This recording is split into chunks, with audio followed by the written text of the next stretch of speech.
Scarlett O'Hara was not beautiful, but men seldom realized it when listening to filthy Armenian adventures.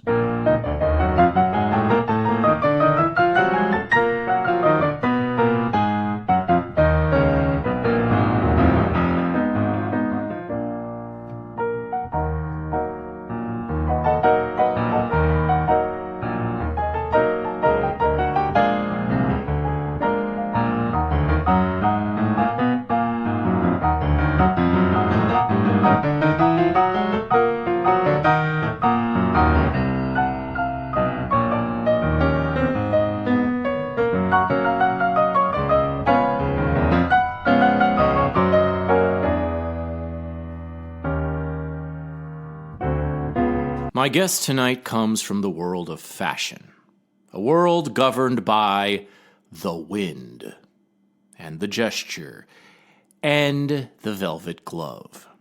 A world we trust to supply glamour, taste, style into our lives. A world we depend on for color. The wardrobe department, not just for ourselves, but for our stars.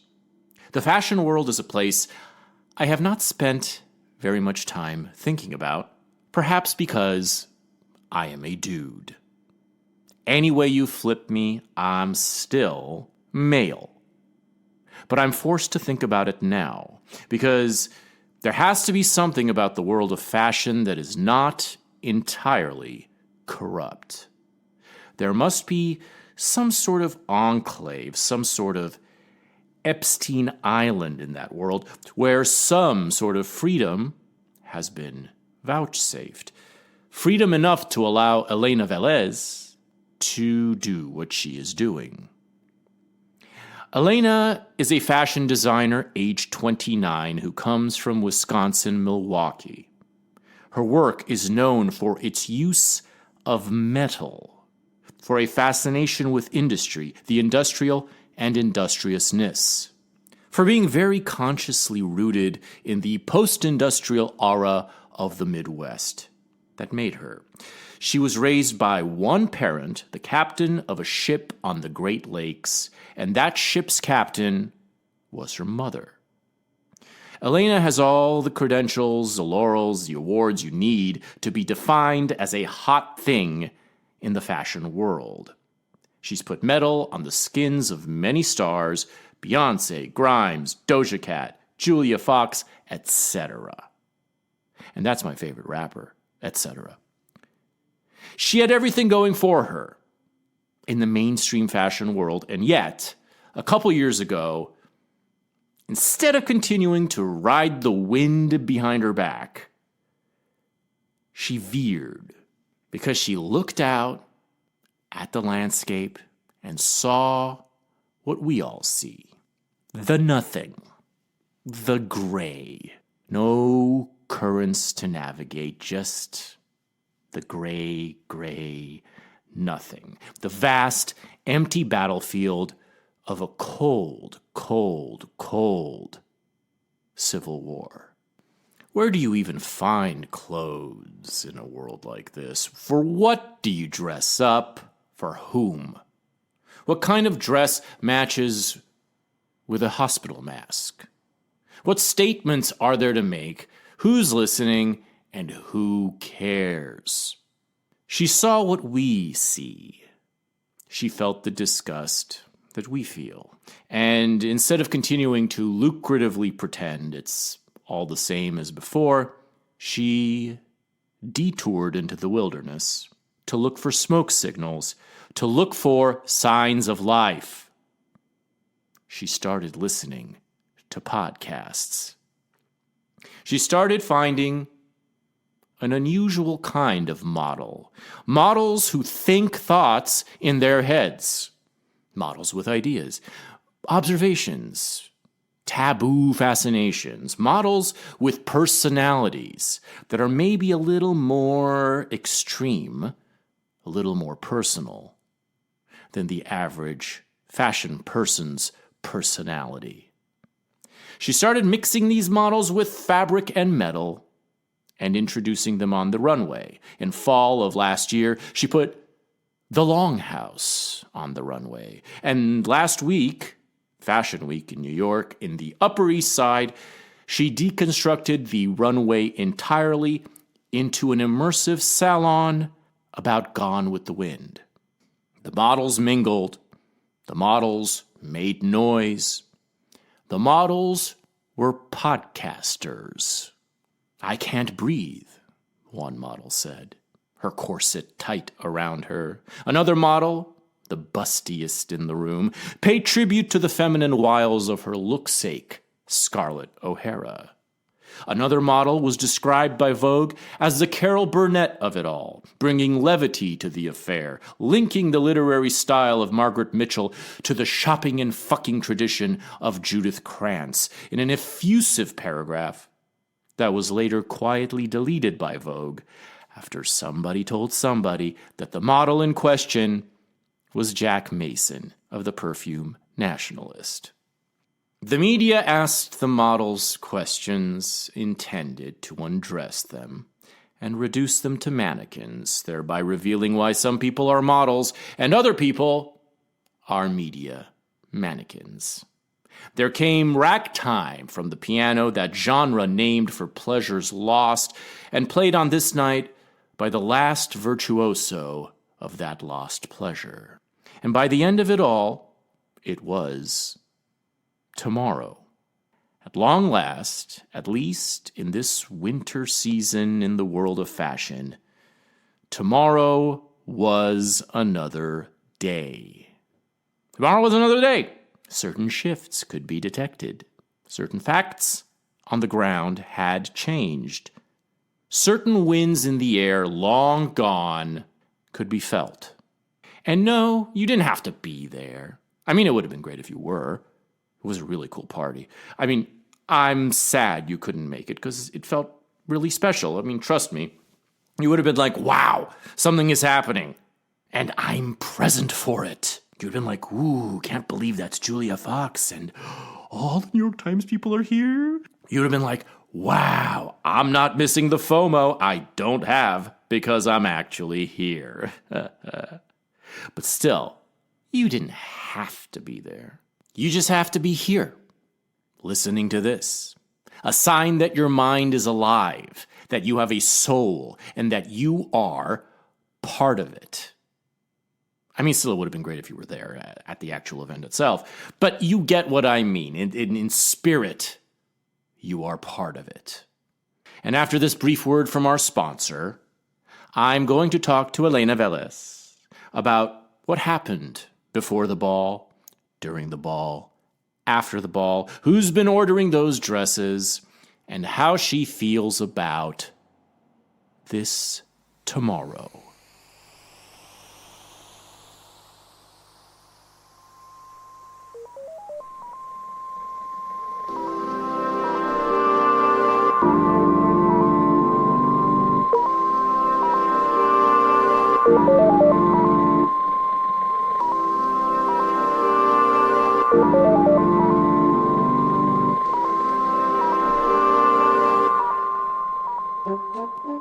Hey everyone, it's your host Alec Mohibian with a quick note before we begin.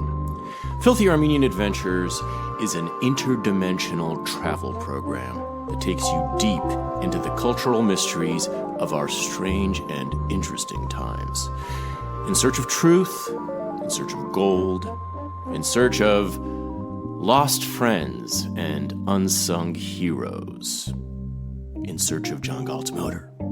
The show is supported entirely by patrons at patreon.com/filthyarmenian. Patrons get access to twice as many adventures, including the most intimate and scandalous ones, plus regular 5 to 15 minute smoke break mini episodes on movies, shows, and topics of the urgent moment. Patrons also get first dibs on our next live event. The first two were a smash. It's very easy to keep Filthy Armenian Adventures alive. You can still listen to the premium feed on Apple or Spotify or your favorite app, and you can do so with the pride that you're putting a little bit of money where your soul is.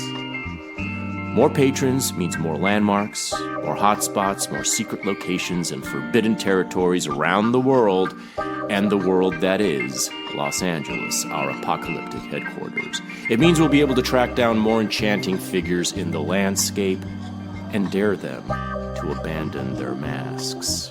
Patreon.com/filthyarmenian. Gracias for listening, and enjoy the show.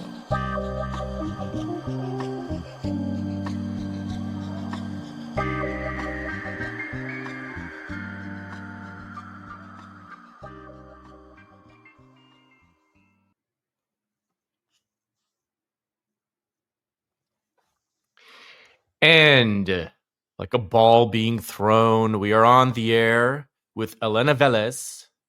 Elena Velez. Say it like, how should I really say it? I don't know. I just go by Elena Velez. But Elena Velez. Elena Velez. Elena Velez. Empress and star of the recently held Elena Velez Salon 001. Tomorrow is another day. Yeah, I guess that depends on who you ask. Well, I mean, the people who matter in the realm of taste. The people with taste. Well, I mean, it occurred to me that, fashion, we'll get to this because I was appreciating and like reflecting on this event for after it happened. And I was so honored to be there, and I had such a good time. It took place at the Irish Historical Society, which is a really cool venue that I obviously didn't know about in the Upper East Side. How did that how did you find that place? Very, very mysterious research that cannot be disclosed. No, okay. I found it on Peerspace. It was this on Peerspace? Yeah, dude, on Peerspace. Oh, perfect. I didn't tell anyone because it really blows the load in the wrong way. But I thought it's this stunning mansion that is right across from the Met, and it was spectacular. It fit the vibe perfectly. Of course, we are going through all of these different contentious correspondences trying to get our deposit back because everyone was smoking up in there. There's wine spilled all over the floor. We had a raucous time, I will say that. Well, the smoking was a huge part of it. I mean, I was told that it was okay to smoke in there, and then I saw somebody smoking a cigar in there. I had checked in my cigars with my coat, and then so I made that little I went up to the guy who was smoking a cigar, and I was like, "Oh, I wish I knew I wouldn't have." I bummed a cigar, and it was a good one. And honestly, I think it helped the overall. I mean, I know it helped the overall like fashion, the appearance. It was so perfect. Good. I love because that's exactly what they would have been doing in Gone with the Wind. Yeah, and they were just so mad at us. They were kicking us out while I'm like scrubbing the floor. I'm on the phone. I'm still in my look from the evening, like trying to give quotes to Business of Fashion, and I'm getting chased out by these elderly women at the Irish Historical Society. And it's like, you know what? That was the best time this place has seen in 150 years. And the founders and everyone who's touched the history of this place would be so proud. So they're super proud. They are ballroom dancing in their graves.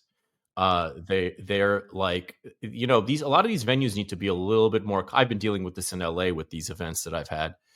They need to be a little bit more conscious of who's actually renting their space when it's something special, and it's not just like some fucking wedding or some bullshit. Like they have to have a little bit more cultural awareness and not be so snooty on rules when something's important is happening. And I think they realize that sometimes. The place we did January 6th, they started to realize that, I think, during the event finally. But great place, great event, cool, beautiful place. I mean, yeah, like the place itself is historic. Like being in there itself was magical. But everything about this event is interesting to me, and I wanted to talk to you about it because I didn't even know when it was all being hatched up in our group chat months ago. Mm-hmm. I didn't realize it was actually going to be your seasonal display. I thought it was just going to be a party. I thought it was just you were throwing a party and salon just like, and I knew it was happening during Fashion Week, but I didn't realize that this was going to be your statement for the season. Yeah, I didn't need to be doing all that. I did not need to merge these two things. It was like this would have just lived on its own as a really fun, cool, niche event, which is how I'm going to format the salon from now on. But I put them together because I really wanted to amplify this and get a platform for it and to show people like the experiment in process. So I think it was worth it moving it to the Fashion Week slot. And, I was able to get some different sponsorships for it and really blow it out and turn it into something really special. Because, like, if we continue to do this over the next couple of months, I think it would be really fun and meaningful for me to be able to have a fashion proposal that goes along with each, theme of the next salon. So, like, the types of people that I really want, I'd love to do like a salon with Quentin Tarantino, and all of the girls are just in these amazing looks. They're all barefoot. It's just a mess. The And then barefoot Contessa's left and right with the Tarantino law. obsessed. I want to do one with like Vincent Gallo. I want to do one with Camille Paglia, and each event coincides with like a micro capsule collection launch of some sort, and just like integrate fashion into a new demographic of people that are just, you know, filling a place in the market for people that realize that there is more outside of New York and LA. Right. I mean, these are all names that are not obviously not at all associated with fashion. They're Yeah. associated, they're associated with various degrees of, well, artistry, criticism, dissidence, edginess. I don't like the word edginess because it implies it applies a certain fabricated pose, which a lot of Mm-hmm. so-called like edge people tend to cash in on. But in fact, it just means that you tell the truth at a time when it is not convenient to tell the truth, and you do it in a manner that is also stylistically frowned upon by the conventional standards of your set. And I think that that's what you get with Polya, and Vincent Gallo has been kind of on the outs with public society for 20 years now, and apparently has been going around building uh building houses and selling them for obscene amounts of money. That's what I've heard anyway. That's what he quietly does. And he's obviously a complete and total iconoclast himself. um Tarantino is not an iconoclast. Tarantino's in the thick of everything, but he has somehow managed to reject the hypothesis and get Mm-hmm. away with it. Mm-hmm. And so, yeah, these are like, obviously, I mean, these are figures who aren't associated with fashion on the one hand, but in the other hand, anything they do is news. Yeah. Anything they do sets a trend to those who are, I would say, like intellectually ambitious. Mm, absolutely. I'm so Yeah. excited that you're thinking of these Let's things. get Bret Easton Ellis in here. Let's get Welbeck in here. Like, let's make critical discourse sexy again. Exactly. I mean, and that's, I think, what's been happening through the combination of the online podcast realm the last 4 or 5 years. Mm-hmm. How did you find your way to that? Like, how did you find your way to Red Scare? How did you find your way to this world? You were on Red Scare about a year ago, I think, when I first heard. Yeah, actually, Yeah. it's kind of funny. My husband is from Sweden, and he was the one to put me on to Red Scare. And we're kind of a funny couple. He's 22 years older than I am. He's from Sweden. He just got to the States maybe like 6 or 7 years ago. And he found a lot of solace in the type of feminism and cultural critique that they offer. The Swedish woman is a completely antithetical archetype to the Red Scare girls, I have to say. And he just felt validated and vindicated by a lot of the things they were saying. So he, of course, shared it with me. And that was history. I had been listening to them nonstop for probably 3 or 4 years before I had been on the pod. So that was a lot of fun. I knew I wanted to collaborate with them in a more interesting and meaningful way. And so slowly through their introduction, I started to meet all of these really exciting people that were like participating in the cultural marketplace in new and unique ways that felt um, that felt meaningful, and creatives and that are living life on hard, like they've chosen the most difficult setting to better understand themselves within, and that's just something that I really appreciate and um, aspire to.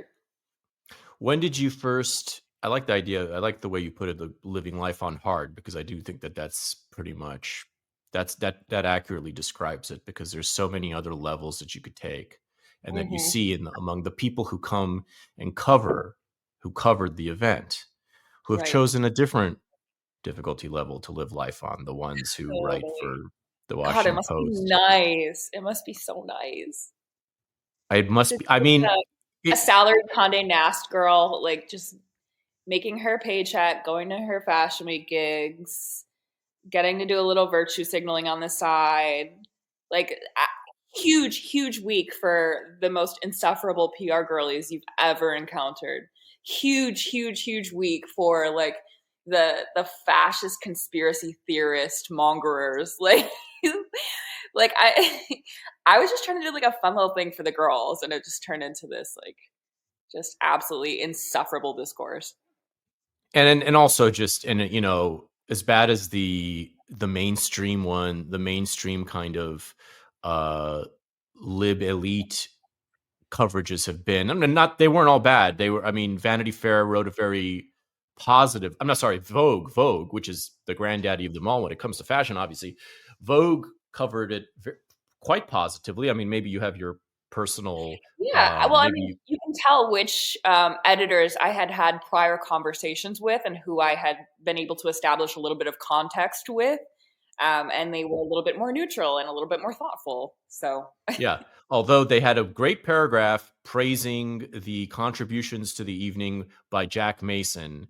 And that entire paragraph, hours after being published, was damn, magically disappeared damn, you hate to in a see it. manner, yeah, in a manner that recalls the machinery captured best by The Fountainhead by Ayn Rand. As we've been trying to tell people, this is nothing new. These operations are nothing new. If anything honest and truthful sneaks through, there is some sort of Absolutely.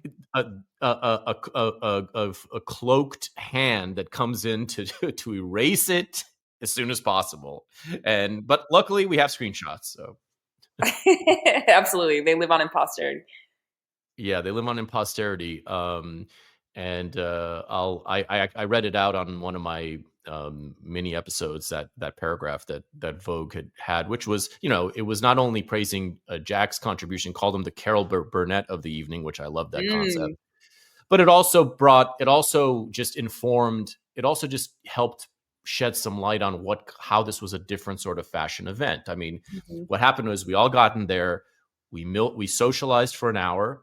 There were these beautiful hors d'oeuvres, which, by the way, I didn't taste a single one of, and now all I do is read reviews about how great the fucking buffet was, and I Shout didn't out taste. Daniel Emilio Soares from Alimentari Flaner. He did an amazing, amazing job. And all of the food was curated based on all of these like artisanal American fromageries and Mm. seasonal items. It was just so cool. He really did a great job.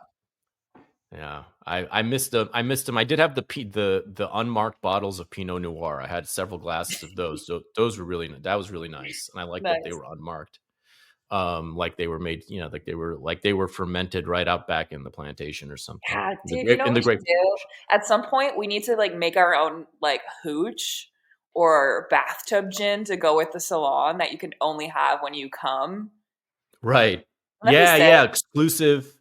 Exclusive one night only vintage. Yeah. Yeah, that's a good idea. And there's always going to be someone among us who's capable of making it too, Yeah. because there's a Shout lot. out anybody out there who's listening who can do a cool thing. I will find a way to make it make sense. Reach out. Now, so you're just to get back into your history a little bit, you're making outfits for Beyonce.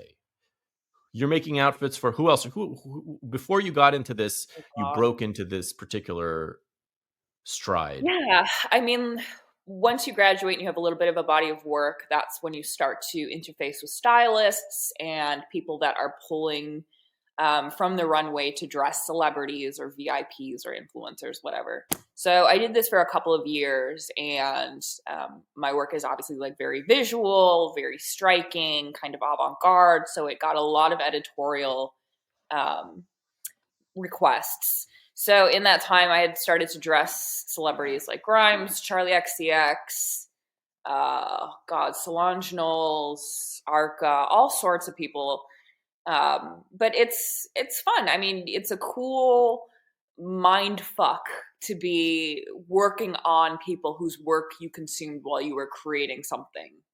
So Mm. it goes full circle, and also shows you just how tiny and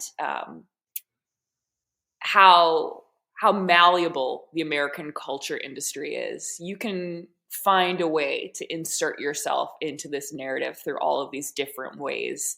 And once I started to think about New York like that, and once I realized that like Beyonce isn't this godlike figure, she's an amalgam of 30 to 50 different people that all specialize in contributing to her greatness, and you have all of these different degrees of separation to these people, then you can touch the gold standard, the top tier of American culture in a new way.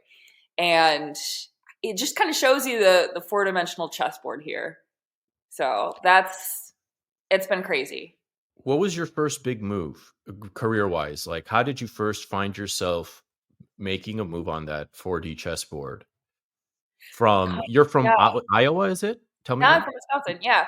Well, I mean, here's Wisconsin. Yeah. the thing. It's like I've always wanted to be a fashion designer. God, if I could choose to love any other thing, I would. This is just an abominable industry to have to make a name for yourself in. But I've always wanted to do fashion design. Ever since I was little, I was always collaging shapes and colors and silhouettes on the female form. And I couldn't articulate what about that was satisfying to me. And I never realized that there was a economy around this thing that I liked to do. But I was singularly focused on this one thing. And my mom is a ship captain on the Great Lakes. She had no proximity to any sort of creative culture or cosmopolitanism. I don't know. But she was really great at helping me to locate the next steps to continue to feed this obsession of mine. And if you look on local news from like 2008, 2009, like you'll find all of these cringy old videos of me as a teenager. I was kind of a prodigy in Wisconsin, not because I was talented particularly, but because I was interested in this really strange thing that had no real context in the place that I was from. So I had a lot of time to put myself on the right path. And from there, I ended up at Parsons in Paris for a couple of years. Ended up in Parsons, New York. I studied at Central St. Martin's in London. Had this huge 360 experience in the fashion industry and realized that the most creative fulfillment that I was able to bring came from my experience back in Wisconsin. And the woman that the fashion industry was so desperate um, to put forward, I already knew. So Right. I think that is kind of um, where like all of the different constellations aligned, and I've been able to find my path. So And that's the right, that's that's like the the atmospheric. broad. But sorry. Yeah, the atmospheric, but like do you feel like there was a moment where Mhm. you kind of found yourself? I mean, because you clearly have like have this fearlessness where you feel like you can, you know, where Beyonce stand, the nation that is Beyonce, and the nation that is any one of these stars, which you've like, yeah, I mean, I totally understand when you say that it's not one person, it's 50 people who Yeah. make these stars. They're not, and constellation is also a good, when it comes to stars, like stars are, I've been thinking a lot about stars because I'm from LA, and the nature of the star machine over here weighs heavily on my imagination. Mm. I think it's one of the great achievements of Hollywood history is not just the products not just the movies, but just the machinery of stardom that it invented Right. and that it maintained for so long. Some might say no longer exists, but to some degrees it does. I mean, the names you've mentioned are obviously stars. They've done it in music, but it's still, there is this machinery that involves a lot of extremely talented individuals who have contributed in some way or another, who have collabed, as the Zoomers say every time they have sex now, who have collabed and who have obviously in often, I maybe probably not always, but often in tandem with the talent of the person whose name we're repeating, Mm. Beyonce or whoever, who has to have the taste to make her decisions and who trusts the right advisors and all of Yeah. that, obviously. Credentialed But tastemaker. it's a tastemaker, yeah. I mean, there's so much like shadow and light to this, because what you Mhm. see of a star is you see the light at you see it at a different time than when it's put out. I mean, Mhm. the laws of physics give us all the metaphors for realizing that we're not looking at a real directly at the source when we see the light of a star. We're looking at we're looking at a refraction through all kinds of different layers of reality, and you had the confidence to find an opening for yourself Yeah. to and But it's never been a moment, it's never been a singular time.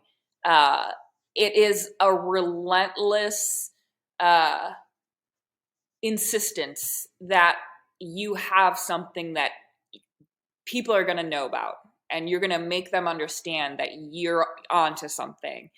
And it is literally grabbing somebody by the shirt and telling them that you are a star. Like I'm onto something. Listen to me. And they'll ignore you for however long. And it's just a process of convincing everyone, um, from the interns that come into the studio to the people that come and drop off supplies to the Vogue editors, every single person along the chain. You have to ignite with this idea that there's something magical um, that you're onto, that you can share with them. And it's just it's a habitual insistence on greatness. If that makes right. sense. I'm like trying to figure it out in my own brain too at the same time. No, I am too. That's why I'm asked. That's kind of why I'm like, I'm talking about it, is to kind of like spur ourselves to figure out what it is, because Yeah. I mean, you're only 29 years old, right? I've heard Yeah. that number. You're very young.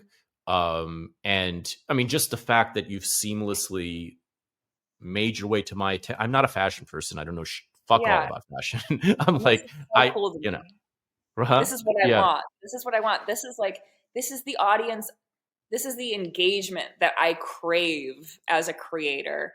It's like bringing fashion to a demographic of people that wouldn't otherwise be specifically interested in fashion, but who are making really interesting aesthetic contributions to the American cultural landscape. Those are the people that I want to align with and share my passion with. And so a little bit of the provocative nature of this last show was to send up a smoke signal to those sorts of people that find value in what I'm trying to propose. Right. A smoke signal is an important way of putting it. I've kind of uh I've used that phrase myself when describing the way in which over the last 4 years, we've kind of, all of us in that room that night, or most of us in that room, those of us who know each other, the way we have found each other over the last 3 4 years has been through this process of smoke signals, Mm-hmm. from various different kinds of points in the wilderness. We're all scattered all over the place, except for the people who are like in New York, New York, New York, who've like Anna, Dasha, who've like knew each other for years. Even Yeah. they didn't necessarily know each other that well. Even they were sort of finding each other through the wilderness via smoke signal.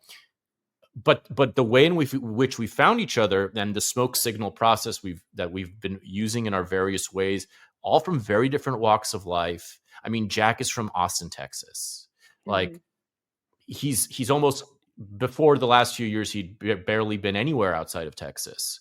And he's one of these, suddenly he becomes like this beacon that draws all these various people together, including myself. I mean, I'd been following Anna since 2019.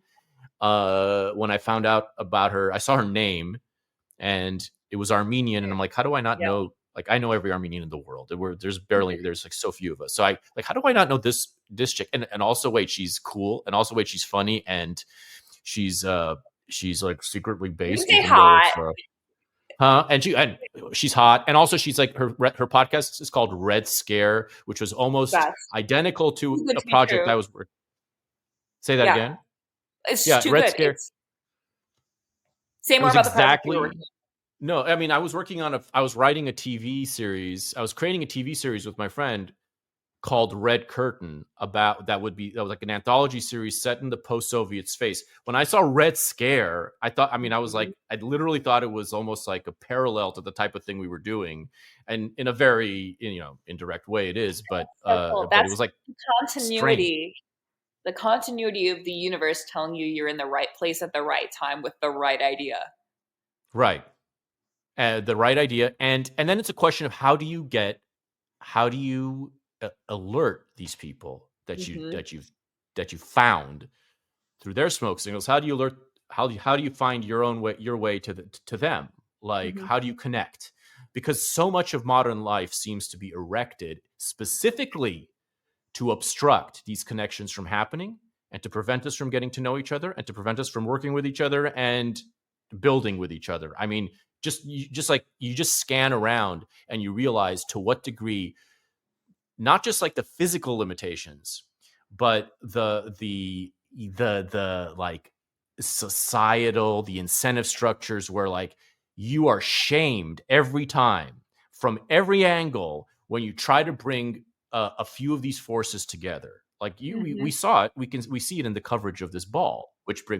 brings these disparate forces together under the umbrella of fashion, and like every single Fascism. journalist, yeah, fascism, and it's like racism, and there was no mention of race. But who mentioned race? Right. It was the journalist. Right. Well, I won't mention his name, but one of the quote unquote conservative outlets there, he's the one who asked a question to try to make the conversation about race. Because Right. Anna made the very funny joke, "I can't breathe," because she Because was she's in a wearing a tight ass corset.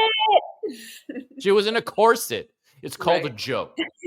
Jokes are funny because they're they're a statement made in the inappropriate context, Right. and it's just Well, like, and this is what's so frustrating is because of instead of focusing on all of the thoughtful and beautiful things that I had worked really hard to put together that night, instead they literally translated people's drunken speech into text, which would reflect poorly on absolutely anybody who had a night out, and just made the entire audience look like trash, and it's just so irritating and so disappointing and so predictable. So and ultimately, so it's just predictable. yeah.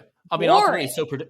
it's so boring and predictable that the fact that it wasn't worse is actually the headline. The headline isn't Truly. that, that it wasn't worse, that there were some positive vibes. Vogue, maybe some of the I Washington haven't read all. Post came salivating for a racist soundbite, for a off-colored innuendo, for some sort of distasteful tone, and they found absolutely nothing except like a misappropriated quote.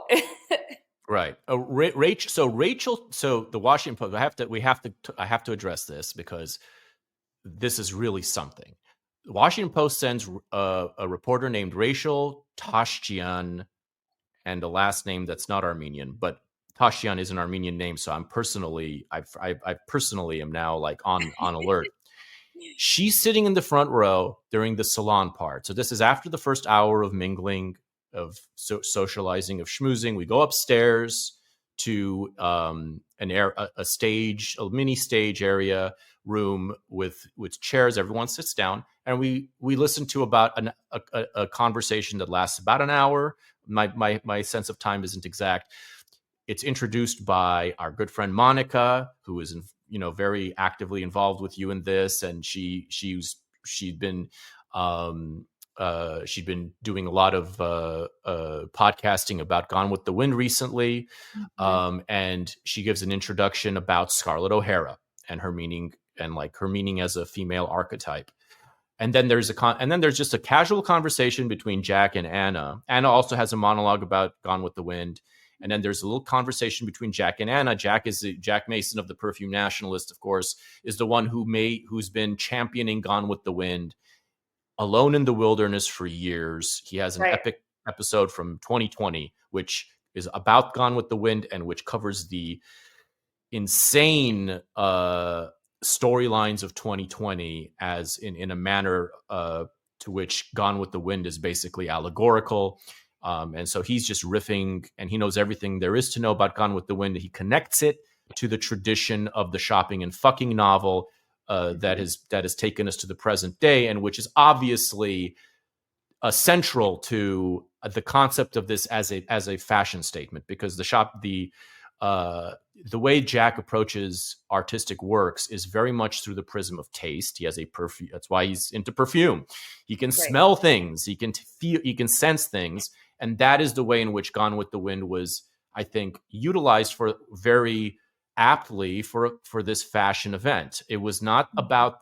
It was not some sort of ideological manifesto, and it was not even a debate. It was a discussion around this kind of sensory and spiritual and character. And it's funny, just to get into a little bit of why I chose Gone with the Wind. I think a lot of like that subculture had been very taken with some of Jack's podcasting and writings, and he is just such an influential mind. He's a star. He's great. And I wanted to create something beautiful for Monica as well, because she is the 2024 Scarlett O'Hara archetype. Like, she is the lowly born daughter of Eastern immigrants who's found her way and has just like created this industrious and beautiful empire for herself. And I identify a lot with that myself, as the other daughter of an immigrant who's like struggling to build something special with my world too. And so a lot of this, the impetus for this evening was to capitalize a little bit on that zeitgeist, but also put forth a character study on Scarlett O'Hara, who has a lot of alignment with my brand mission. My archetype for femininity that I've always wanted to propose through a fashion message is kind of around this woman from, the bygone Midwest, this body and assertive and warm-hearted woman who I recognize from my past. I had a very blue-collar upbringing, and a lot of my teachers and my friends' mothers were just all sorts of different utilitarian, industrial personalities. They worked in factories, welding shops, all sorts of different very hands-on crafts. And these were the types of women who were, they accepted and they appreciated consequence, and they were relentless, and they were non-apologetic for their vices and their desires. And these are women who had insisted on creating a legacy of meaning and significance in a place of transience, in a forgotten part of America. And there's just something about that really speaks to me.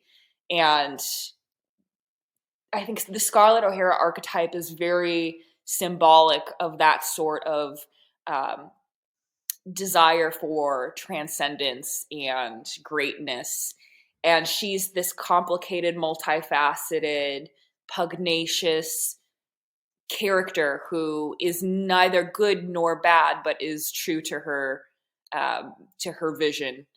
And so this is kind of the feeling sphere, right, that I'm building out of. And it really was a lot of different references. I love Camille Paglia. Camille Paglia had a really exciting portrait of Scarlett O'Hara in some of her works that I wanted to speak about as well. So this is it's a very like earnestly enthusiastic entry point. This wasn't designed to piss off every 20-something-year-old in Bushwick. It was really about a portrait study of a complicated and non-traditional vision of femininity. So that was the origin, and it's a shame to see how far it's been taken out of context. Yeah, but it's a shame, but it's also a Elucidating. yeah, it's a yeah, exactly. And it's also an opportunity to remind people or to demonstrate what that context is. I think it's really important to, I mean, I was raised by the type of women you were just describing, and my grandmother, I mean, of course, I'm a child of immigrants and extremely industrious ones. And my one of my grandmother's mottos was was be happy and industrious. That was what my Love it. grandmother, who was a tailor, and who, yeah, be happy and it's all she ever. She always like she loved the word industrious. Yeah. Um, and there's also, these are, it doesn't kind of come up because of the antebellum and the Southern context overwhelming it and the Civil War context overwhelming it, but at the soul of these characters is they are pioneer women. These are Exactly. like Monica's a pioneer woman too. Right. I didn't, I am I a did a, pioneer woman. You are the child of pioneer women, and like those yeah. are the women who created the American spirit. And I shouldn't be called a racist or a fascist for finding finding inspiration in a classic tale that heralds these sorts of women. If you find racist, let's put it this way: if you think that it's racist or fascist to celebrate pioneer women and pioneer mentality, pioneer men, pioneer liberty, pioneer brutality, if you think that is racist and fascist, you're actually just not American. You don't Ooh. understand anything about American history. You don't understand anything about the meaning of America and about the ideas that drove Americans. I mean, it's not even a matter of like, it's not even just a matter of disagreement. It's just you have zero respect. The libs of old Simply had no treason. trouble, huh? Yeah, If you just hit the ball, you're a traitor. You're a treasonous. you're a traitor, and honestly, you should be But publicly you hanged. know what? But It's so funny that all of the women and all of the people that really respond to this pioneer narrative and understand that as a spirit of American legacy are all foreigners. Like, why is it Rachel? Why is it Lauren? Why is it Kathy who are upset about what I'm trying to express here? I don't understand well, it. It's they're mogged. I think they feel mogged in general. I think that these this has always been the case. I mean, look at Camille Paglia. Look at the way she herself was always um mistreated by the northeastern elites. Mhm. She's a daughter of immigrants too, and she herself has all the kind of ethnic abrasiveness of a pioneer woman. I mean, Right. she's not a Western gal, but she has all the kind of the machismo and the Mhm. profanity and the humor, the vulgarity of your classic pioneer woman. They're all known for these traits, and Yeah. the northeastern elite little covens and little like birds, little nests. They didn't like her, and the people who treated her best, according to her, were like out west or even back in Europe. Yeah. People the spread all over the land. I mean, look at the people who rescued her legacy now. People like Jack in Texas, people like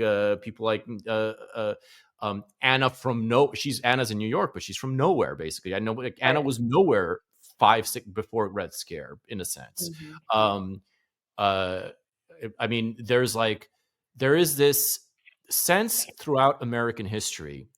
And by the way, I mean, I think another person to probably put into your thought museum about future events would be Willa Cather, because she was so good. Mhm. Willa Cather is one of the great chroniclers of the pioneer woman and the pioneer drama and everything else. And she's really, and of course she moved to New York and wrote mostly in New York, in Greenwich, but her books are some of the ultimate documents, her novels of the American pioneer spirit.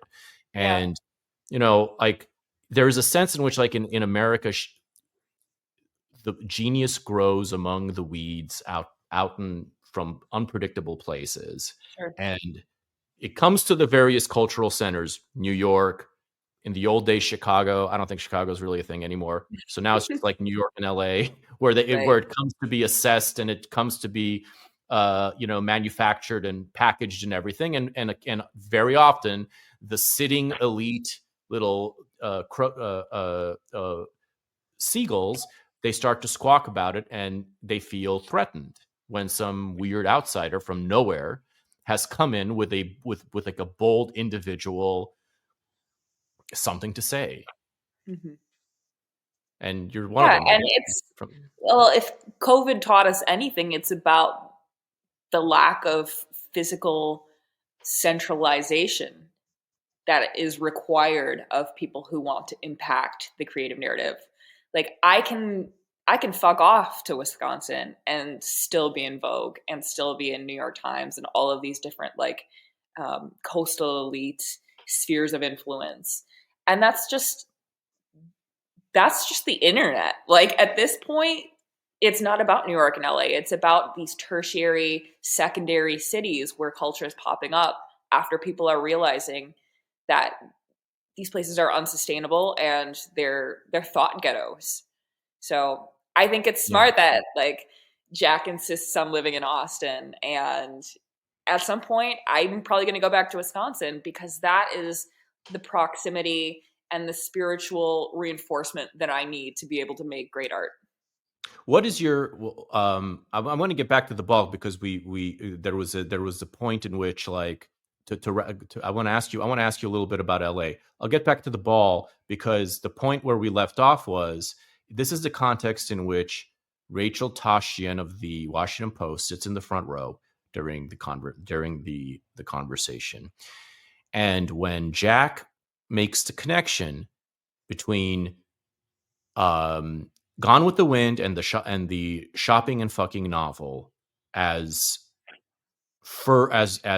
popularized even further by pulp writer, one might call her romance writer, Judith Krantz, Mhm. in her novels like Scruples. Jack is making this connection. He's made it before, and he's making it very luridly and with many different examples. And Rachel Tashian is nodding vigorously in the front row. She is like Mhm. thrilled by this. Clearly, she's a Judith Krantz fan, and this connection is right up her alley. And she's like nodding vigorously. We were talking about it afterwards. Like, who is that lady nodding Yeah. vigorously in the front? Oh, that's Rachel Tashian from the Oh, she Washington had a great Post. time. She Good. had a great Oh, wow, she was really taken by Jack. Yeah. And then you read her review, and it doesn't have any insults at Jack, thankfully, but the whole review is how this was boringly controversial, and comparing. She tries A to own transgressive Gone with the Wind by snooze. comparing. Huh? Yeah, A this, what was transgressive it? snooze. That's what she Yeah, called it on transgressive snooze, bombastic nap. It's like these like fucking compound ideas that make no sense, because there's no Right. such thing as being boring and controversial, and there's such thing as being transgressive and a snooze. You're either Right. if you there's no such thing as being subversively benign, and there's nothing that none of that makes sense. You're you're trying to erase the compliment with a word that isn't real, because the point is, it got it was transgressive, it was subversive, it was controversial, and therefore it was interesting. There's no other way for that to go. Precisely. And also, she did throw around some exceptional insults. She called me a neocon, which I don't think I've ever heard. Oh yeah, what was that all She about? called me a neocon. She called Anna pseudo evil. Like, it was just all sorts of Pseudo, really yeah. So great. that's the other thing. So a transgressive snooze and a pseudo evil. Because when someone's there, it's totally possible to be pseudo evil means not evil. That's the Right. meaning of pseudo evil. Pseudo means fake, right? So when you say Right. pseudo evil, you're just saying fake evil, which means not evil, which means there's a performance happening and you don't want to say anything good about it. So you're just making up something fake. Like you're making a pseudo critique. That's not Right. real. Truly. It's shocking yeah. level of discourse. So I mean, I don't know. yeah. Go ahead. Are you, where are you? Okay. Because you had to know this was going to be coming. So given what your expectations were, where are you at on a scale of 1 to 10 on the gratification scale at this exact nature of the media response to this? Are you gratified? Pissed? Where are you Well, so here's the exactly? thing. It's like this was a multiple pronged experiment. Like, obviously, fashion is what I'm passionate about creating. That is what I find the most joy in. But I'm also really curious about tinkering with the socio-political machinery and trying to make new proposals based on where I see value, based on what I'm excited about. So the salon format was something that I was genuinely really excited to propose. And I was hoping that people would see value in that sort of a space.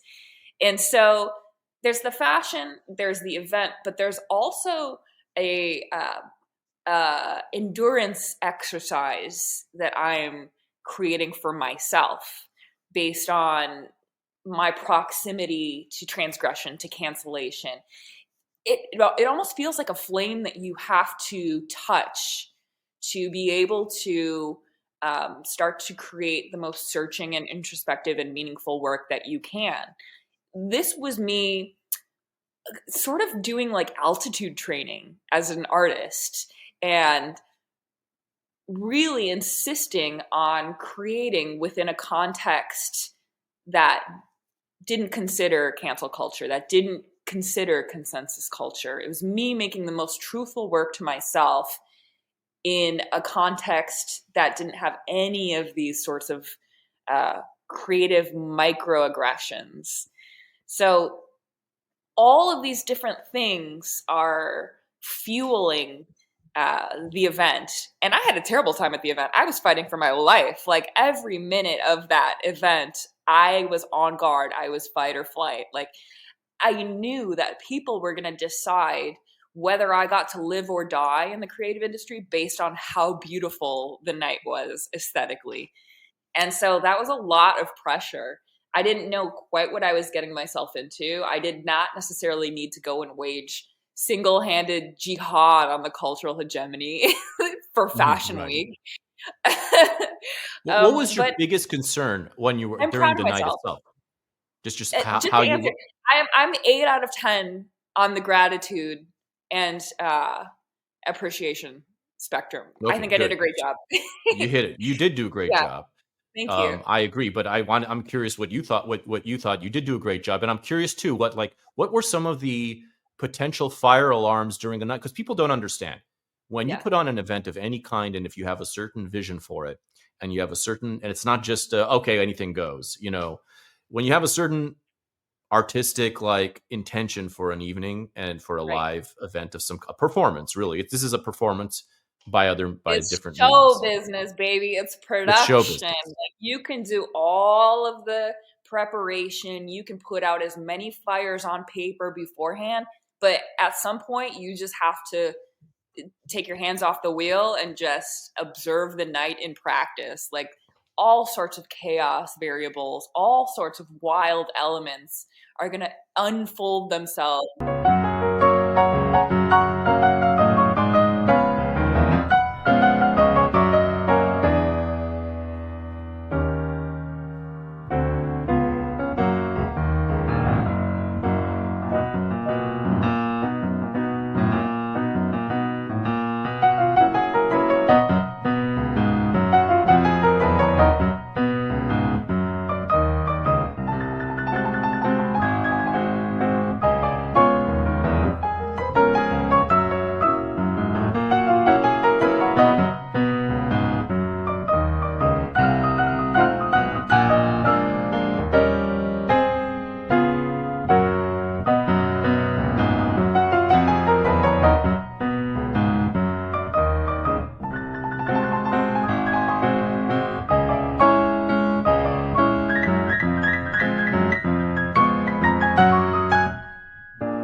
how you can spend 6 months making sure there is absolutely not one snag in the master plan.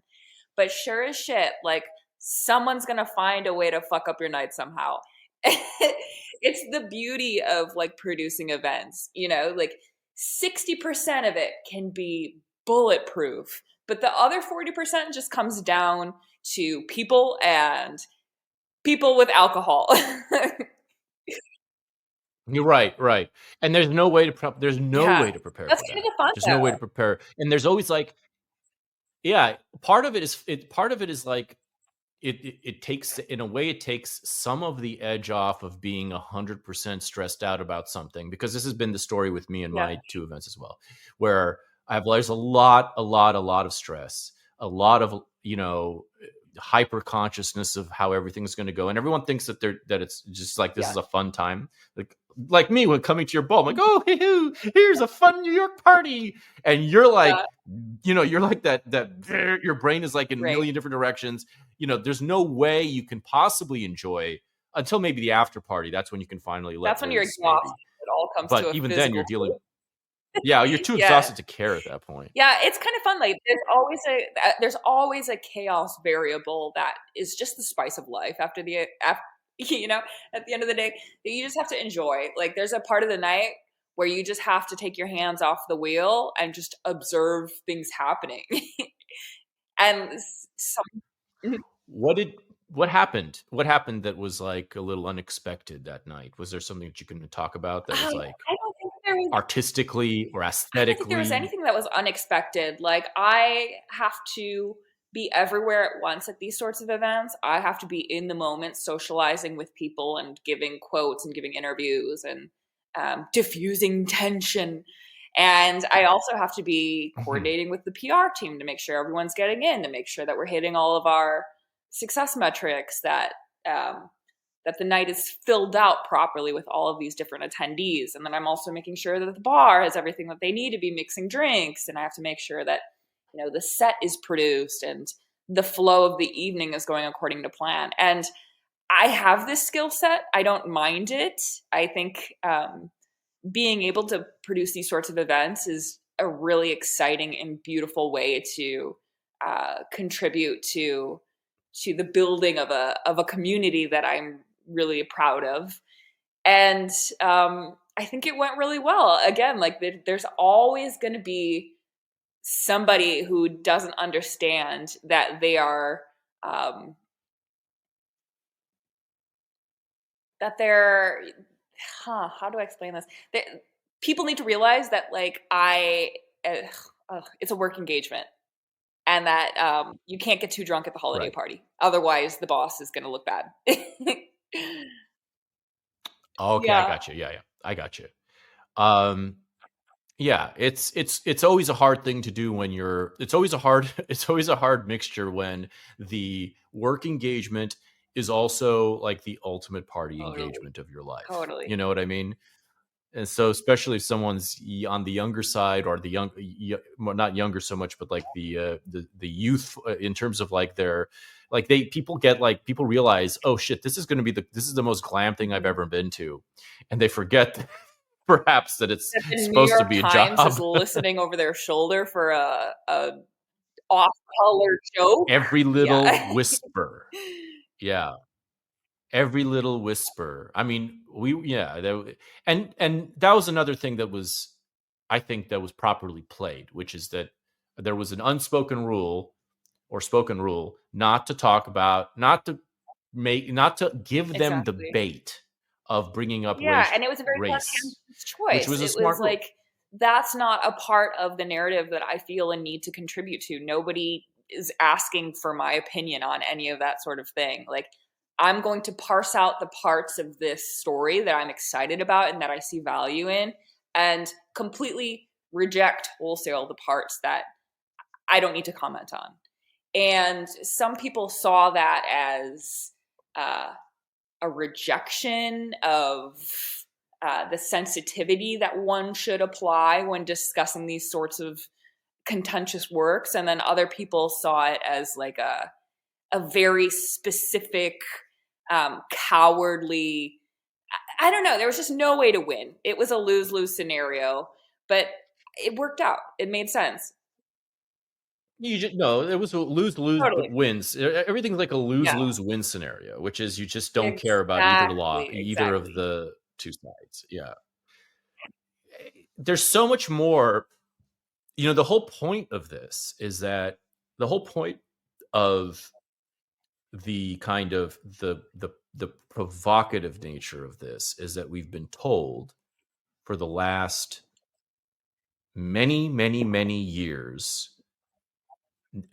We've been told this for a long time, but the authoritative and draconian, and one might say fascistic tone of the telling from all from all institutions of power over the last 15 or so 10 or so years has been that we must throw out the baby with the bathwater, and that if there is anything remotely problematic about anything, it damns the entire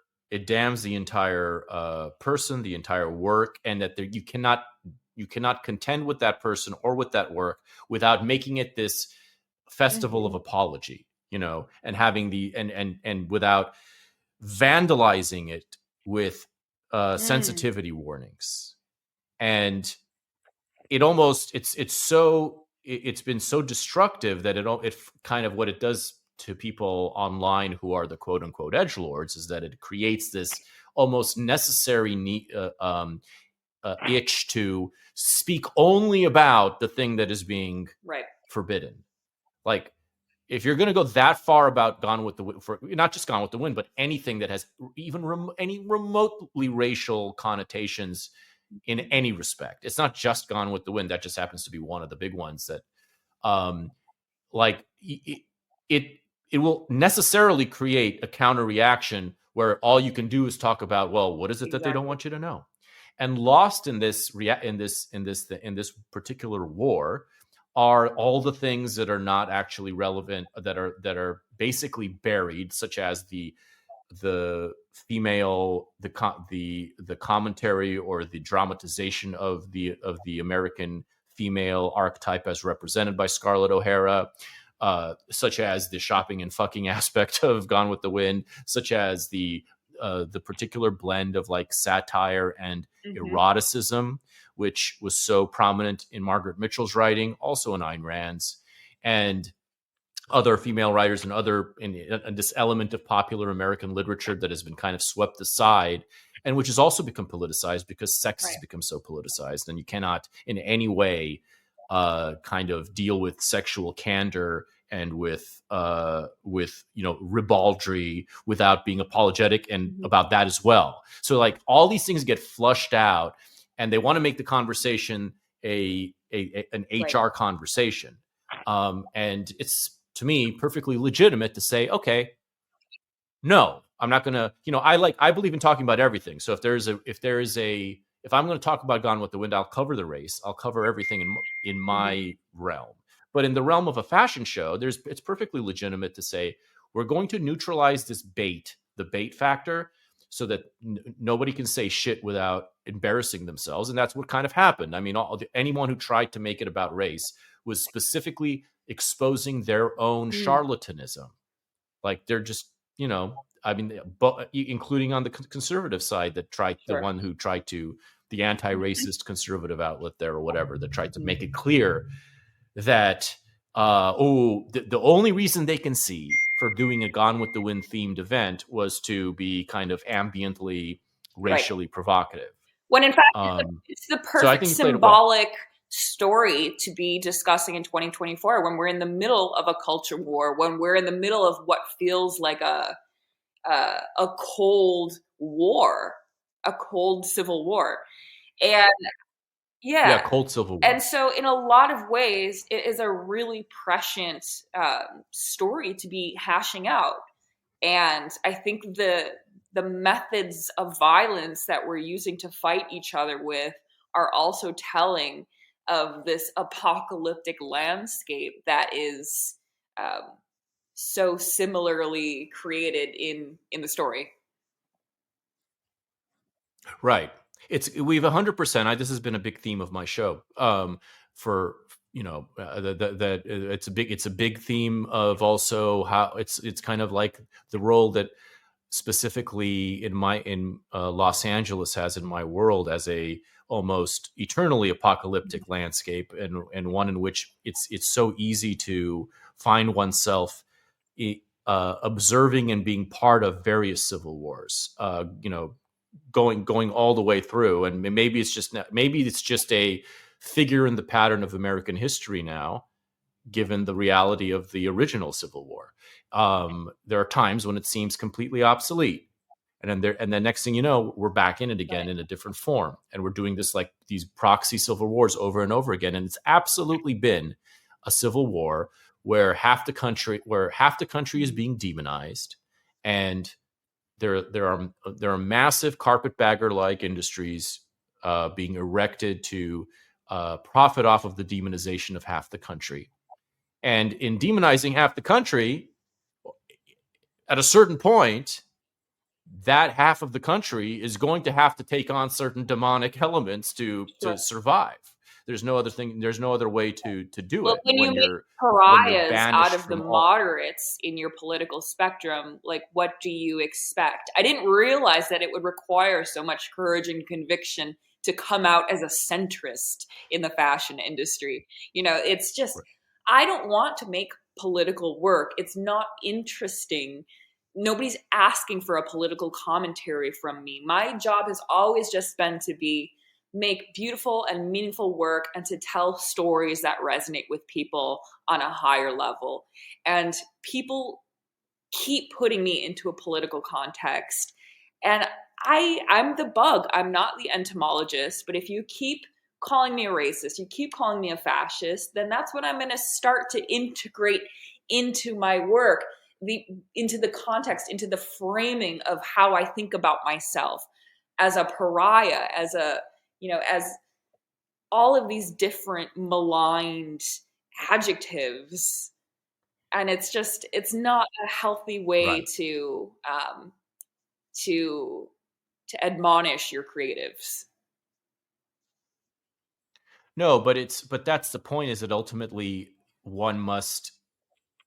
This just gets into another kind of topic that I wanted to bring up, because I feel very much the same way. Now, I have somewhat of an odd, a zigzag history to this part of this era we're in, which is that I kind of I got into art through provocative political expression. That's how was that provocative politics is how I got excited about ideas and art and books and literature to begin with, and I got really into in high school, and then I've told the story to people who know my past. I burned out of it like around the age of 1920. I realized that also there was a relatively free time in American history and American culture. This was the mid 2000s. So like by mid to late 2000s, I'm like, okay, there's plenty of people who can handle the political battles that are meaningful to me, which are the battles for freedom, for free speech, for limited bureaucratic interference in life. These are the ones that matter most to me. For lowering crime, the ones like for counteracting this fanatical pseudoscientific belief in climate change, at whose altar we will sacrifice every kind of human progress if necessary. These are the things that kind of mattered to me when I was in high school, and I got really sick of it because I kept pursuing the path of art, and I wanted to understand the master mysteries of existence and of humanity. And I did not want to be repeating these political battles that are going to exist forever. It was beneath me at a certain point. I was bored with it. And, all these years passed, and now here we are again, starting around 2020, where it became impossible to avoid political atmosphere. Everything became politicized. The only way to avoid it is to just be the most boring, anodyne, checked out person on earth. If you're in any way in the arena, you are being called a fascist. You are being called you're dealing with all of this unavoidably. It was my first great anger. My first rage was that I was dragged Yeah. back in to this realm. And my one impulse that I have is one that many people have, I think, which is that quote unquote politics is boring, and and it is in a certain way. It is like the level at which it's done in the kind of the industry, the outrage industry Mm-hmm. manner. It is boring. But if if you and your friends and loved ones are being targeted for destruction in a civil war, you don't have the ability to say that you don't have the Right. ability to be above it completely. You have to contend with it somehow. You have to make that a part of what you're doing. Otherwise, you're just kind of you're checking out in the middle of you're deserting the battlefield. And I think that you can fight with art, but you can't avoid fighting in certain circumstances. You have to realize that it is a fight, and you have to put all your imaginative powers to work to develop a kind of weapon that they don't have any Sure. defense for. And it's interesting that you say That's how this, I but approach it. because since my soft cancellation, I've really been honing my powers of dissociation and really trying to refocus um, this energy that propels me forward as being singularly mine and not relying on the context or the opinions of others. And so I've been really trying to understand how to participate in a collaborative communal society while also maintaining the ability to reject these sorts of interactions and to coast above them in a way that suits me and serves my purpose as an artist and a creative. So I'm wondering, like, is this a binary fight that you have to meet head on with the tools of the aggressor? Is it disassembling the master's house with the master's tools? This is the exact psychological experiment that I'm trying to formulate for myself right now in this process that I'm going through.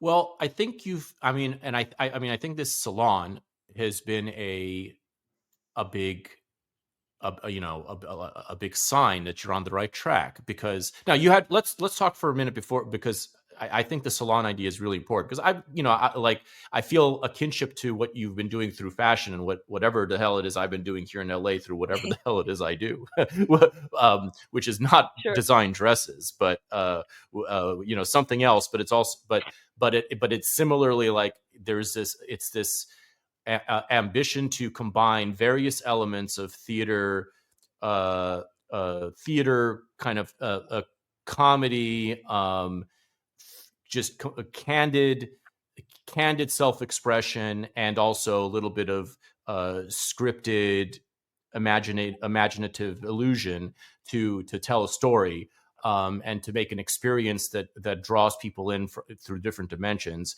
and also kind of just creates I hate the word space, because space is so overfucked, but literally does create like Yeah. a physical space where life is legal and permitted, and life happens. Because that's the other thing, is they've taken the, and I use the word they, like, obviously, in its sci-fi sense, they've taken away, I think, they've drained the river of life, such that the kind of activity in which culture thrives is harder and harder and harder to find. Like just the basic reality where you can walk in and feel like a human being with human dreams, human aspirations, and you can find other people who connect with you at that same level, and you can all together kind of uh, create something. You can feel like you're on a Right. journey with people. This has been taken away, like, to the literal degree in 2020, and it hasn't come back. It's not Right. widely available. It's not like the restrictions are gone, but there's no sense. I've been to many cities, and I can say with great confidence that unless specifically one of us is staging an event, there is a very little chance for you to interact with humanity in the current world. Like there's just very little chance. There's very little humanity Yeah. interactions going on in public places unless they're being specifically Right. instigated by interlopers Sure. like you or like myself. Like I've learned this now. It's a So period of where was I going with this? intellectual I got in the prohibition. And I think to create right. the speakeasy, to create the salon, is to create a space for engagement that doesn't necessarily map cleanly onto a liberal or a conservative matrix. And the body of work that can Right. extend from that evening or from that solidarity or kinship is threatening to a lot of people. It really is. The question I've always asked myself, or the question we're all asking ourselves, if we're like-minded in these times, is like, is there enough? Is there enough of a public appetite for that zone that is neither the liberal nor conservative matrix? And the problem with and I have no problem with the I mean, I'm not the one to like be like, I'm not that right or left. No, I'm not. My politics have always placed me on the right in the context of America, even though I despise many aspects of the right, and outspokenly, and before many others have noticed how bad they are. But I have no delusions about where I fall under the conventional rubric of political alignment. But the problem is that you have when I think of the matrix of the right, I think of what we call conservatards, who have their own little outrage industry constructed, which to my eye, in many cases, is not only superficial, shallow, boring, annoying, but also specifically designed to lose. Because of the way, the profit motive isn't necessarily connected with victory and with winning hearts and minds. It's like you have certain like if you want to, you can make money for the rest of your life being pro-life, being anti-abortion, but at the same time, you could be making it impossible that Republicans ever win another election. These are just like, that's just an example. It's just, but more specifically, it's boring and it's predictable, and it's not culturally ambitious to be peddling outrage bait the way so many YouTube talking heads do in either matrix. So yes, is there a matrix, which has been somebody very stupid once tried to malign as the art right? Is there a matrix where true cultural freedom is the main principle, and where the efforts of man and woman to impress their visions upon their community, and to create something and to perform something, whether these are going to be accepted as for what they really are, and not for how they check the boxes of this or that And yes, that ideological exists, platform. but it's not political. It's Yes. creative. Okay, good. It's the avant-garde. It's being postmodern, post-woke, post-beautiful, post all of these different boxes that we're talking about. It's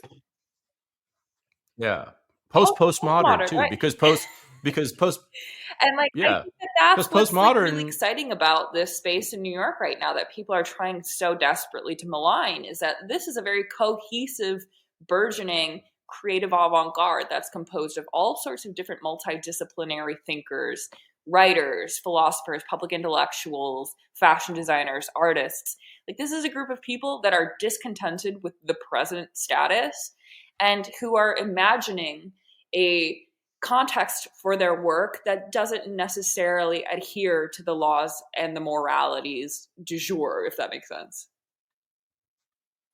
yeah, and that's like that's where I was going with too. Is I think that like the insistence and the creation of that context is so important.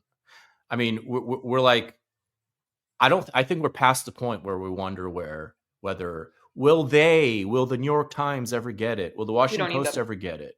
Will whatever these like publications that don't even need to exist, honestly, will they ever get it? No, no, they're never going to get it. They're not Mhm. there to get it. They're a reactive.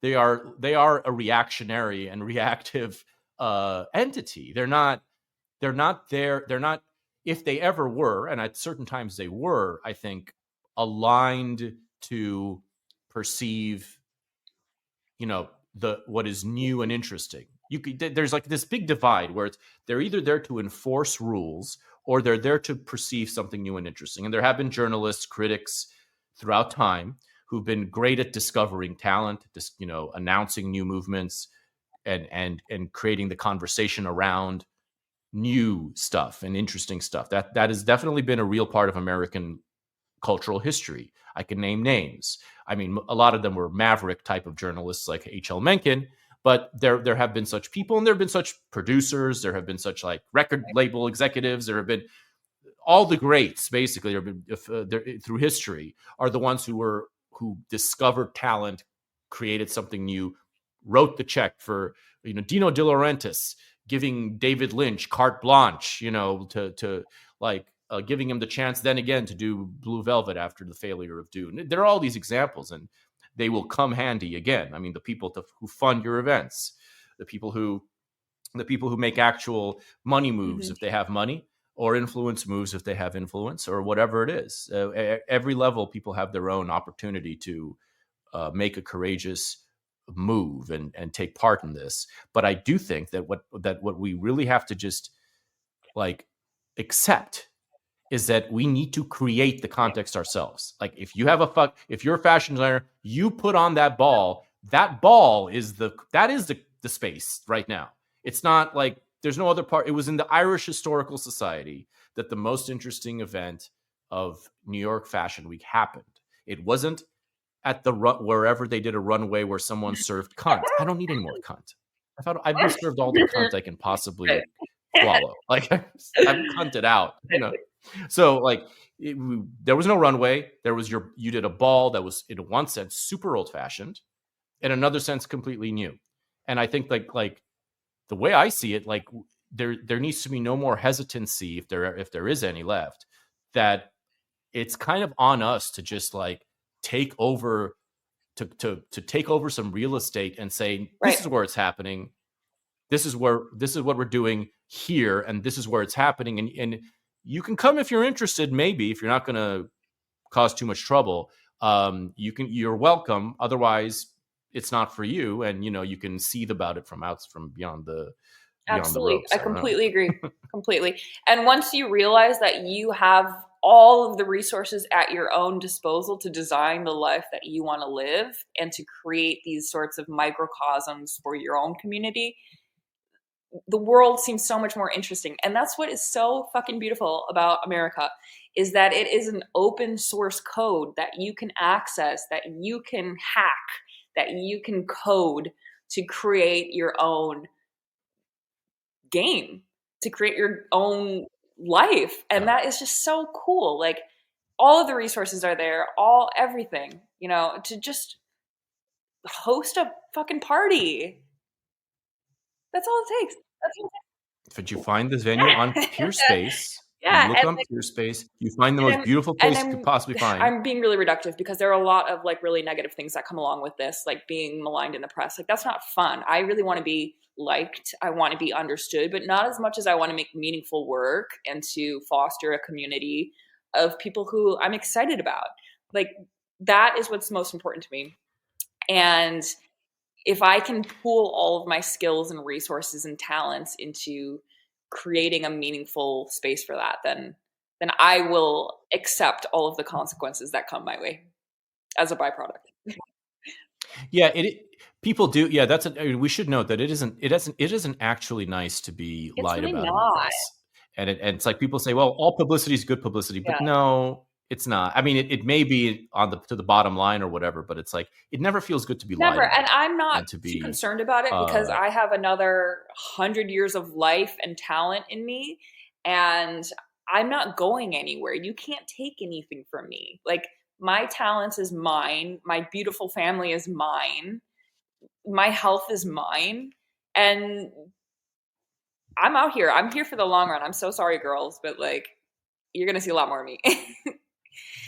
I guess I'm also Right. I'm Unless they, also unless they, like morbidly um propelled by having won all of the fashion award accolades. I've won all the competitions. I've met all of the high profile people. I went to the Met Gala, and it's like it didn't do anything for me really. Like, I have nothing to lose because I also have nothing to win here.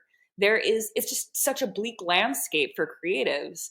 And of course it would be the path of least resistance to go to Europe or to go to some other place that has a understanding of a grander tradition of culture.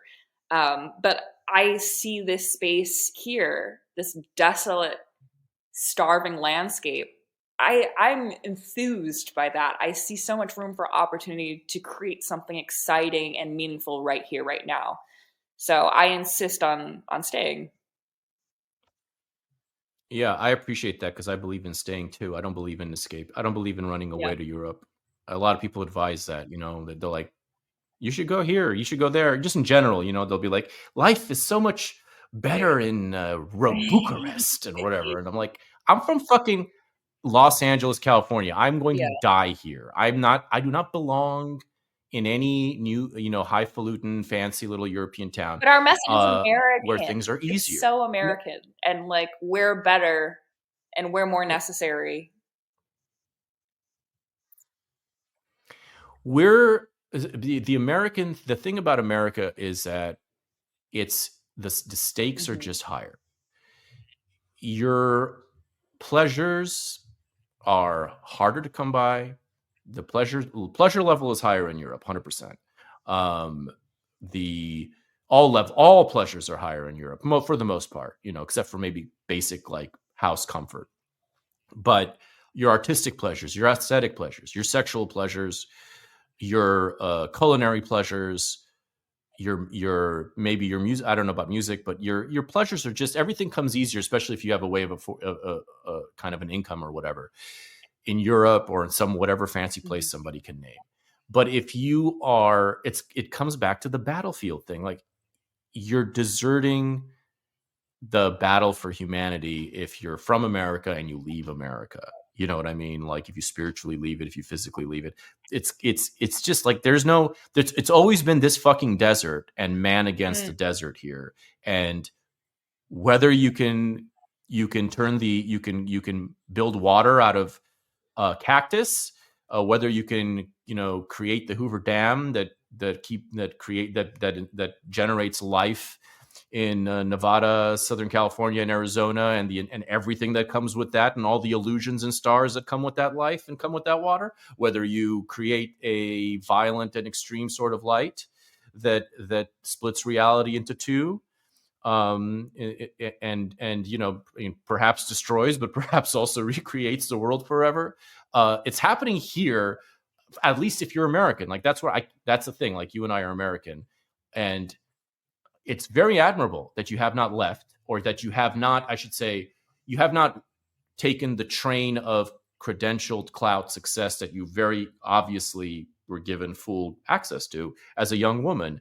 I mean, to win all those awards, like you could keep chewing on And that's that. the thing is, You like, could keep on how riding that easy would it caboose, have right? been for me to just make another beautiful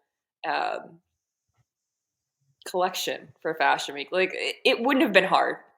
It's much harder for me to try and assert myself in this style. And I was just hoping for a little bit more critical reception. So I'm in a weird phase. Sorry, So go ahead.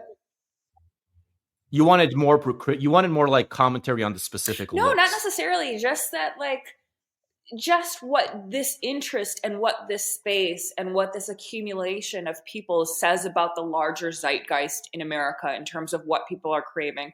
Because as a fashion designer, I feel that I have a responsibility to filter all of these intangible trends and sentiments and turn it into something special, that can be interacted with in all of these different sensorial ways. Um, and Mhm. I wish people would trust me to communicate what I'm experiencing a little more. I'm so disappointed Right. with the level of discourse in the fashion industry, and I shouldn't be. And I knew what I was expecting, and I knew what I was revealing. And at the end of the day, I think that this is part of the journey past all of the gatekeepers and tastemakers and authorities that I felt that I Well, needed to adhere to. yeah, you're also getting a new kind of person to think about fashion, Absolutely. such as myself, which not only have I never been into fashion as a thing, but I've never been less into fashion than Mhm. post pandemic. I have never been less into dressing up than post And you pandemic looked ever. Like great. I've lost. I need our Oh, icon for thank this you. profile to be Let you in your suit. Oh yeah. Yeah. My Amazon.com special that I was like I thought I was really worried I was going to look absolutely fucking ridiculous, but everyone liked It was seemed a to real like hit. You looked like the fourth musketeer. yeah. Yeah, it was like it was it was fun. It was fun once I was there cuz once the whole I I saw the venue and I felt like okay, at least I'm doing something. At least as retarded as I look, at least I'm like maybe maybe I'm making your stuff look Oh even yeah. better, like by contrast, by looking so tacky and like I came out of a weird Native American, That's the thing. It's going to convenience take store or a something. couple of these events Um, until people realize that, oh no, fashion is really the facilitator of the night. And people get really into it. And right. this is another thing about like designing your own reality is like I'm also realizing that as a designer, it's also my responsibility to create this third space for people to engage with fashion in a fun and meaningful way that doesn't necessarily have to involve like going to the club or getting drunk at the bar. Like creating that third space where your work can exist in a meaningful way. Yeah, it's important because I think what you do need that space because there is so much less of such space in this Mhm. apocalyptic world. I just don't feel like I have not shopped for clothes in the last 4 years. I've ordered some online, like spending 10 minutes because I need some new pants. But I literally have not. I used to go shopping a couple times a year. Like I mean, I would. I liked to buy. I'd like to get something nice and start wearing that. I had that. I'm not like completely alien. I'm not like some of our friends who only wear black hoodies, 100% of the time. Not to mention any names, but I do have some appreciation and some like. I also believe that if you dress up nicely it simply makes you feel better as long as it's not too uncomfortable. If it checks the box of not being too uncomfortable, I'm talking about for a man. For a woman, I think if you look good, there was a saying. I don't know if it was Dostoevsky, Tolstoy. Somebody said that there was like a good dress. The self esteem that a woman gets from a good dress is so powerful that like in the 1890s there was some woman in Russia who like a very thin out dress could be out in the freezing cold and would not mind Hoes don't because get cold. her That's internal why. yeah, But this is Scarlett O'Hara. This is what I'm I can also see why. talking about. Like she has all of these different iconic dresses and garments that serve as like a physical extension of her like complicated and crazy mind. And that is just what's so exciting to me about fashion. And it's not about like getting people to take personal style more seriously. I don't give a fuck whether like people wear fashion or not. It really is just about like appreciating a new vehicle for creative discourse and expression. I don't particularly like fashion. I am just somebody who is craft obsessed and enjoys seeing a sculptural element on a 3D moving thing. Like the body is my canvas in the same way that my husband paints. Um, And it's just like, I'm wearing Kirkland's best. Like, I wear Costco every fucking day because I'm not like I call myself an auto stylophile. Like, I could never um, bring myself to partake and engage so directly with this thing that I make. It feels incestful in a Mm-hmm. sense.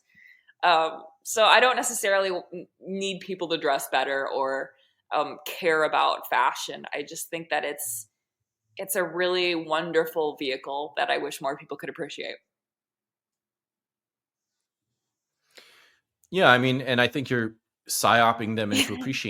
appreciating it by by making it part of these other things and giving and creating a world in which it makes sense. Like I cannot believe I wore that fucking thing out in Right. public in New York and all night, and I was in public looking like And that, you still and managed to get a cigar. like, but and I still managed to get a cigar, and the cigar helped. I think the cigar gave me the confidence to look like that.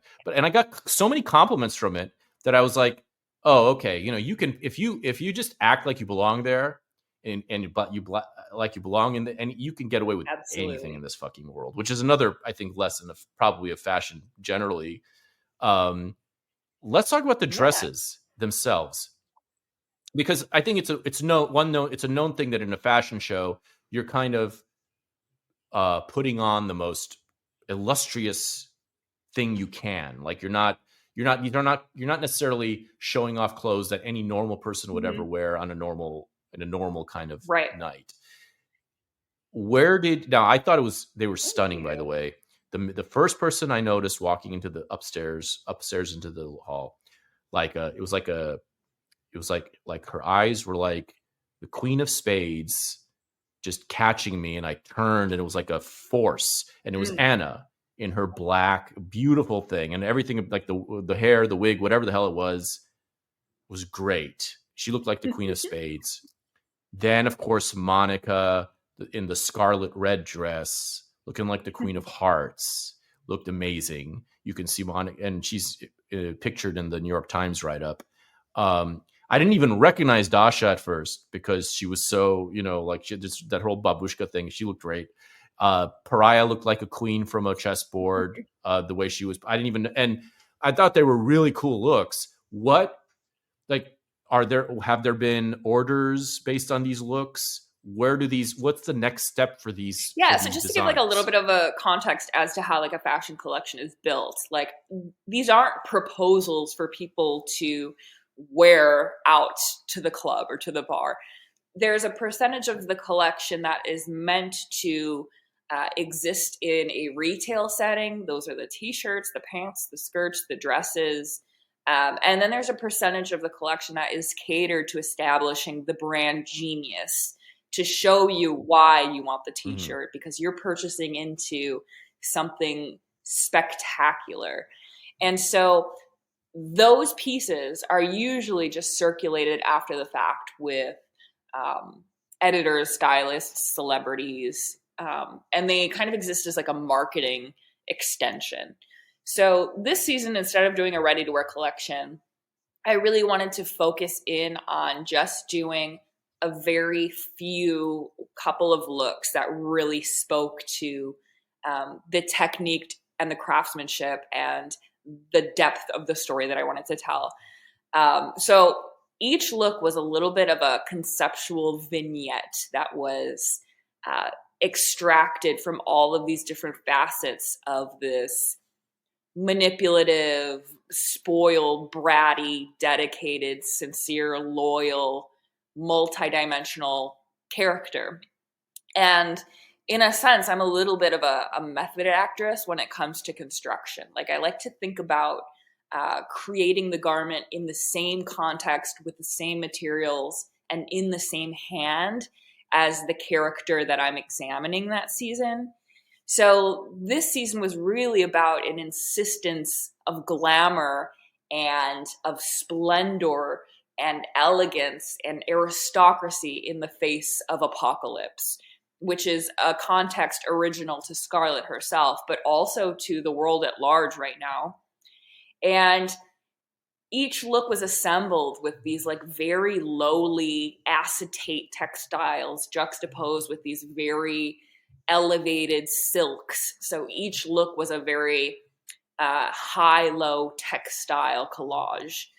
And everything was scrapped and salvaged and repurposed from my studio, uh, coinciding both with the thematics of the story, but also with the constraints that I'm experiencing in the world today. So it's a very parallel communication almost between me and this muse that I have each season.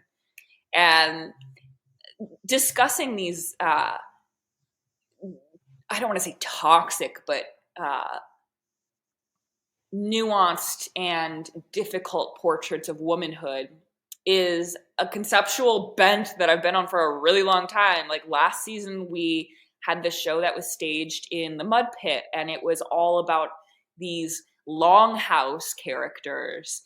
And then the season before that was a story about all of these like wasteland anti-heroines, very like American archetypes of complicated and meaningful womanhood, I suppose. Mm-hmm. Was the Wasteland show inspired at all by T.S. Eliot's poem, or is that like was I mean, because all the of thing these is have like each collection is either like narrative driven, like I'm inspired by a really specific thing, or it's just a world building exercise. Right. And that season was really more about just telling a story about the atmosphere of where I come from and what it feels like to come from like a gritty industrial heavy metal wasteland in a bygone Americana.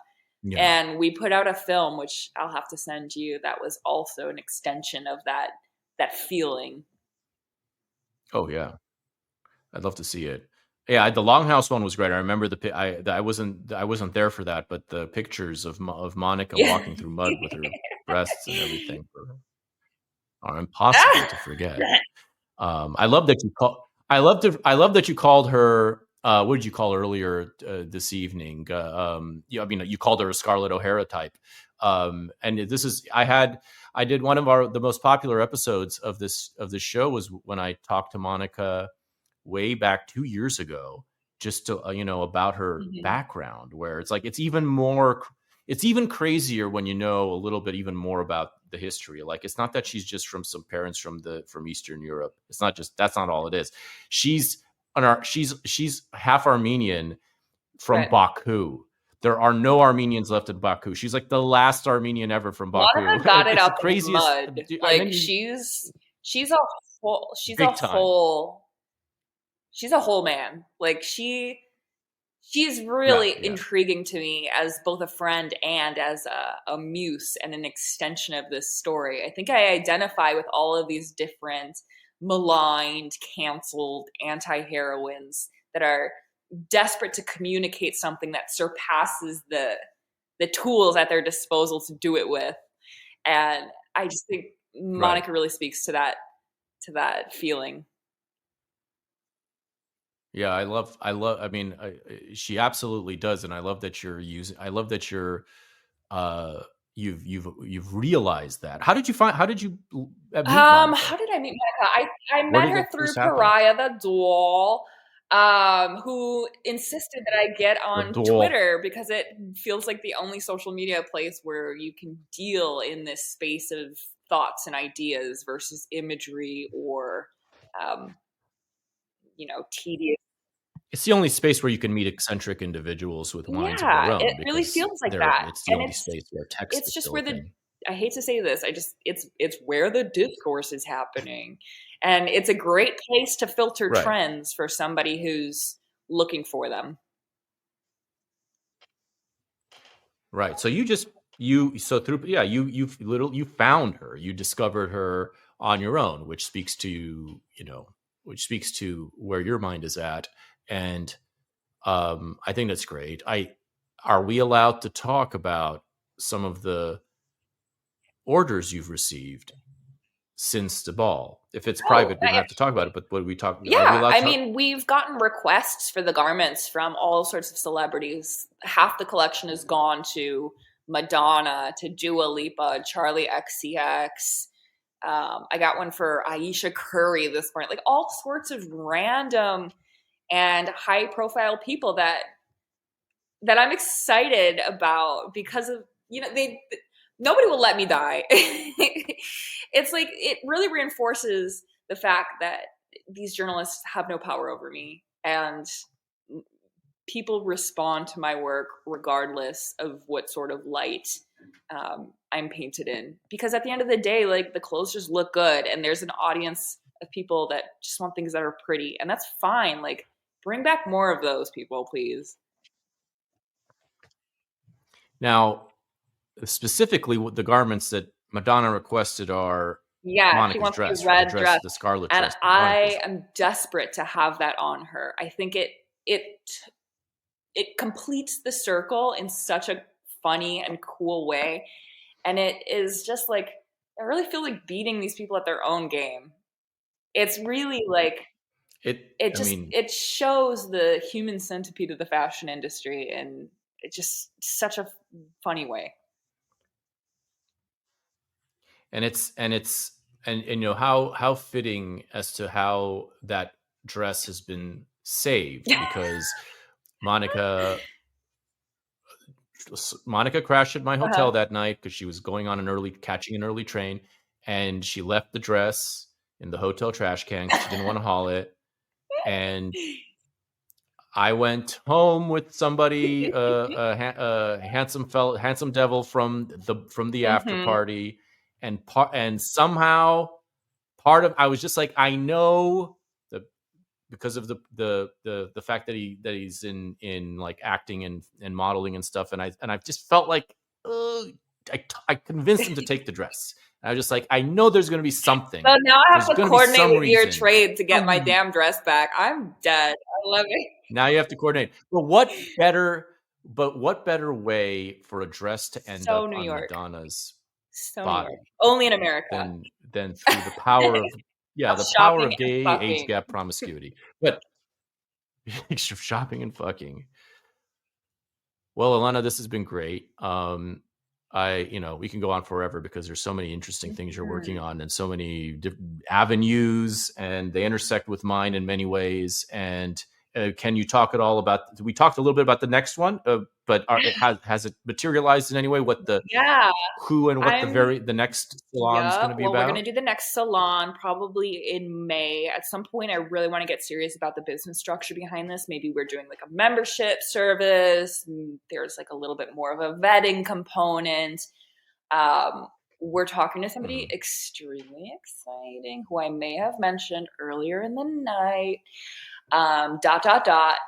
And before that, I have to go to Paris. I'm part of the LVMH prize, which I will be swiftly cut from after this show. So I'm going to go out there, have fun. I'm going to... Which is a clue as to who you're talking about, by the way. Which is a clue as to who you're talking about. And then I'm going to go out there. I'm going to meet with my friends who are part of Curac, Keeping It Real Art Critics. They're going to kind of follow my journey in the LVMH prize finalist voyage. So that'll be really funny and cool. And then we do Market Week. I have to try and sell the collection to all of our wholesalers and retailers. And then I have to come back to New York and produce the last collection, get it shipped up, sent out. And we're moving out of my studio and into my new house. So lots to exciting. Stay tuned for. And do you have any final like fuck you type of statements you'd like to make to our wonderful friends in the media, absolutely. Or to anyone who may be listening as you're... Please enjoy a front row seat to every amazing, gorgeous presentation that I show at Fashion Week from here on out. I'm not going anywhere, and the work's not getting anywhere. Sorry. Tomorrow is another day. Tomorrow's another day, honey. Listen, it's New York City.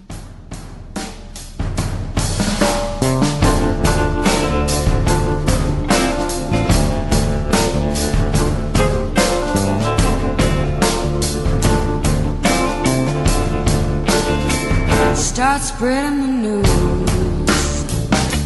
I'm leaving today. I wanna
This episode of Filthy Armenian Adventures was recorded over the air between New York City and Los Angeles, California. Opening written and voiced by your host, Alec Mohibian. Guest starring Elena Velez, with ragtime from Terry Waldo. This episode is supported entirely by the rug merchants, cigar singers, and oligarchs of the night who subscribe to the show on Patreon. To join their enlightened society and get access to over twice as many adventures, plus regular smoke break mini episodes, including the real-time reaction to Elena's Gone with the Wind salon, plus first dibs on our next live event. There's a secret ball in Vegas in a few weeks. Subscribe now at patreon.com/filthyarmenian. Thank you for listening. To be continued, and tomorrow is another day.